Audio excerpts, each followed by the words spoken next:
जैसे ही शाम हुई चाय के साथ कुछ ना कुछ चटर पटर खाने का मन कहता ही है।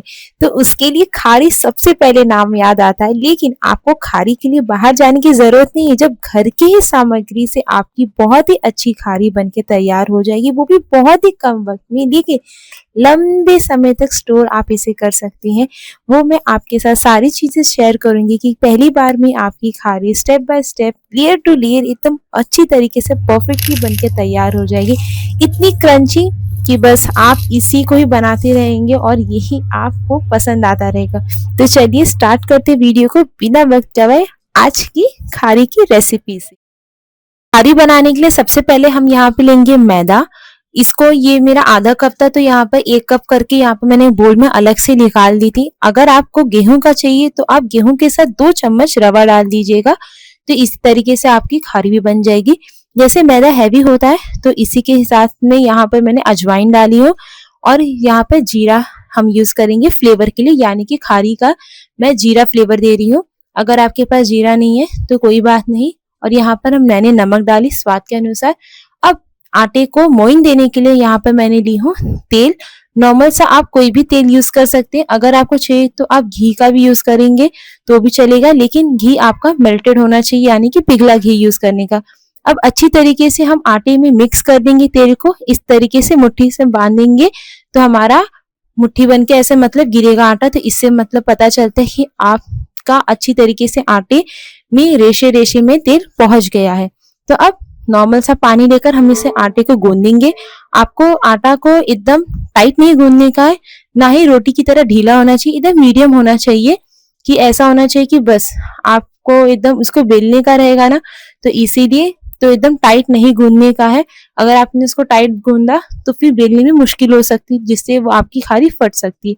तो 10 मिनट के ढकने के बाद गीले कपड़े से अब हम इसको एक और बार अच्छे से मालिश देंगे। इस तरीके से हमारा आटा बहुत ही ज्यादा और भी सॉफ्ट हो जाएगा। ढकने के बाद ढल जाता आटा, और जिससे अच्छी तरीके से गूंदा जाएगा। तो अब इसे गोल शेप में मैंने यहाँ पर कर दी, और एक नाइफ की हेल्प से यहाँ पर मैं 4 पीसेस में कट कर रही हूँ। अगर आटा बहुत ज्यादा बड़ा होता है, जैसे कि 2-3 कप का होता है, तो 6 से 8 कटते, लेकिन यहाँ पे 1 कप में यहाँ पर आराम से 4 शीट बन जाएगी। तो यहाँ पर पहली लोई मैंने ली और बाकी को मैंने ढक के रख दी गीले कपड़े से। सूखा आपको नहीं यूज करने का, नहीं तो उस पर परत आ जाएगी। तो यहाँ पर एक एक रोटी करके मैं यहाँ पर शीट बेल रही हूँ। इसी तरीके से आपको बेलने का है। पतला होना चाहिए, इतना कि ट्रांसपेरेंट आपके हाथ इसमें दिखने चाहिए, इतना आपको पतला बेलने का है। तो बस 4 के हिसाब से यहाँ पर मैंने 4 रोटी मतलब शीट बनके तैयार हो गई है। अब हम स्लरी बनाते हैं। जैसे कि कॉर्नफ्लोर मैंने 1 चम्मच ली हूँ, अब 1 चम्मच मैंने यहाँ पर मैदा ली हूँ, और इसका स्लरी बनाने के लिए मैं यहाँ पर घी का यूज कर रही हूँ, क्योंकि घी फैट वाला होता है ना, तो ये बहुत ही अच्छी तरीके से खस्ता भी रहेगा, और कॉर्नफ्लोर काम करेगा लेयर को ओपन करने का, और मैदा इसको सपोर्ट देगा एक तरीके का। तो बस इसी तरीके से हमारा स्लरी बनके तैयार हो गया है। याद रखिए कि आपको घी मेल्टेड यूज करने का है, एकदम वैसा ठंडी में जैसे जम जाता है वैसा घी आपको नहीं यूज करने का। तो बस सारी रोटियों में यहाँ पर मैंने एक एक करके रोटी में पूरा आपको अच्छी तरीके से स्लरी को लगाने का, फिर सूखा आटा डस्ट करके, फिर बाद में एक के ऊपर एक हम यहाँ पर अपनी सारी रोटी को रख देंगे। अब जैसी एंड में हमें फिर से स्लरी लगा के सूखा आटा डस्ट करने का है, और जितनी बार भी आप फोल्ड करेंगे उतनी बार आपको स्लरी सूखा आटा लगाने का है, क्योंकि यही है जो हमारा परत ओपन करेगा, यानी कि लेयर टू लेयर खुलेगा। तो इसी तरीके से हमारा खारी एकदम मार्केट की तरह रहेगा और नमकीन जैसा बनेगा। वो भी बहुत ही अच्छी तरीके से हम घर पे बना लेंगे, बहुत ही आसानी तरीके से, इसमें कोई भी ट्रिक ज्यादा नहीं लगता है। तो बस इसी तरीके से हम फोल्ड करके ये अब बन जाएगा चौकोर शेप में, यानी कि रेक्टेंगल में ये बन गया है। फिर एक और बार सूखा आटा डस्ट कर लेंगे इसको बेलने के लिए। एक चीज आपको याद रखने का है कि बेलन का आपको बिल्कुल भी इसमें जोर नहीं देने का है। अगर आपने बेलन का जोर दिया तो जो लेयर है ना वो अंदर से चिपक जाएगी, और फिर वो तेल में जाएगा तो नहीं फूलने वाली है। तो इस तरीके से यहाँ पर मैंने इतना बड़ा लंबा बेल दी। और आपको ये भी चीज याद रखने का है कि आपको इसको नहीं तो मोटा नहीं रखने का है, और ना ही एकदम पतला। देखिए इस तरीके से मेरा जो है खारी का शीट तैयार हो गया।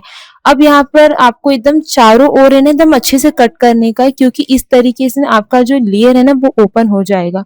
तो यहाँ पर मैंने एक शीट में यहाँ पर 4 लाइन की कट होएगी और फिर बाद में उस तरीके से मैं यहाँ पे यानी कि रेक्टेंगल करके घुमा दूंगी तो यहाँ से 4 हो गए, यानी कि एक शीट में करीब मेरा यहाँ पर 16 खारी बन के तैयार हो गया। देखिए अब ये तेल में जाएगा ना तो बहुत ही अच्छी तरीके से फूलेगा। तो चलिए तेल के पास जाते हैं। और यहाँ पर मैंने तेल को ना मीडियम रखा, एकदम लो नहीं रखूंगी क्योंकि लो रखेंगे ना तो सौगी हो जाएगा, यानी अंदर अंदर से बहुत तेल भी पी लेगा। तो वो चीज नहीं करने का, आप थोड़ा मीडियम आंच में रखेंगे ना तो जल्दी जल्दी से हमारा जो खारी की परत है ना वो ओपन होती जाएगी। और फिर बाद में आपको थोड़ा सा धीमी आंच करके इसको पकाने का, तब तक जब तक कि हल्का सा सुनहरा गोल्डन ना हो जाए, जैसे आपको इसका कलर चाहिए। तो इस तरीके से हमारी खारी बनके बहुत ही आसानी तरीके से तैयार हो गई है। तो मुझे इसी के साथ उम्मीद है कि आपको आज की जो खारी की रेसिपी काफ़ी पसंद आई होगी और इसे आप लंबे समय तक स्टोर कर सकते हैं, करीब 3 महीने तक। तो इसी के साथ बिल्कुल भी ना भूलें लाइक, शेयर और सब्सक्राइब, और साथ में मुझे कमेंट सेक्शन में बताएं कि आपको ये आज की रेसिपी कैसी लगी। और बिल्कुल भी ना भूलें ये भी बताने कि आप मेरा वीडियो कहाँ से देख रहे हैं, क्योंकि मुझे जान के काफ़ी खुशी मिलती है। तो इसी के साथ बाय बाय, टेक केयर, स्वस्थ रहें, खुश रहें और अभी के लिए बाय बाय।